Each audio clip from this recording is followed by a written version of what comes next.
So para nga po sa mga hindi nakakaalam ay walang tigil pa din ang paghahamon ng angas ng Pinas General Casimero sa Japanese monster na Oya Inoue sa Twitter X app. Subalit hindi pa rin po ito binibigyan ng pansin ni Inoue.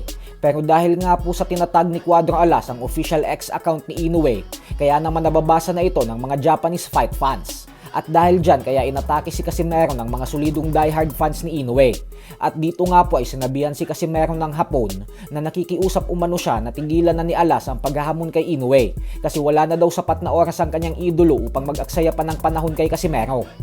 Hindi daw kasi karapat dapat labanan ni Inoue ang isang fighter na madalas mag-overweight at nakakansela ang mga laban. Bukod dyan ay nakalatag na daw sana ang laban ng dalawa dati pero sinayang daw ni Casimero ang pagkakataon na yun.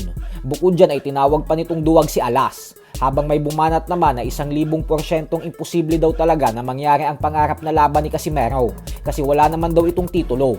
May nagsabi din na kailangan daw malaman ni Casimero na ang batas ng boxing sa Japan ay sa oras na mag-overweight ka ay bawal ka nang lumaban sa dibisyon na yon. Kaya kung gusto umano nitong makasagupa si Inoue ay kailangan muna nitong maging kampiyon sa 126-pound featherweight division. Habang ito namang isa ay nagpayo din na maging featherweight champion daw muna dapat si Casimero. Hindi umano sapat ang tinalo nito si Luis Nery kasi magkaiba daw ang Luis Nery na lumaban kay Inoue at ang tinalo ni Casimero kasi laos na bersyon na daw ito ni Nery.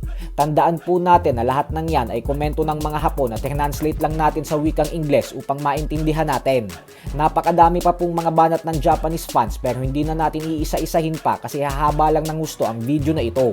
Ganun pa man ay sana talaga magkaroon pa din ng himala at maisakatuparan ang Casimero versus Inoue balang araw. Sa kabilang banda naman mga idol ay walang preno nga pong naging prangka ang Hall of Famer na si Timothy Bradley Jr. sa pound for pound superstar Jesse Bam Rodriguez matapos nitong sabihin na masyado pa daw itong hilaw para kay Naoya Inoue.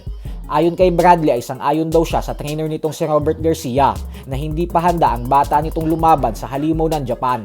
Giit ni Bradley na kung yung version daw ni Rodriguez sa huling laban nito kung saan tinalo niya si Antonio Vargas via knockout ay ang siyang magpapakita kay Inoue ay walang duda umano na hindi aabot ng round 6 at knockout na ang sasapitin ni Rodriguez kay Inoue. Kaya ang payo ni Bradley kay Rodriguez ay huwag madaliin ang Inoue fight kasi hindi naman daw ito mawawala at bagkus magpahinog pa muna ito at antayin tumanda ng bahagya at humina si Inoue bago niya ito labanan. To be honest with you, he knows that Bam is not ready. And he knows that performance was a little shaky as well because with one thing about Robert Garcia, he's real, okay? But I don't think he's ready yet.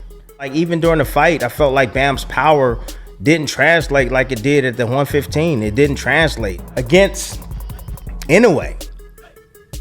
If this type of performance, if Bam brought this type of performance to an Inoue fight, it wouldn't go past 6 rounds. Hell no.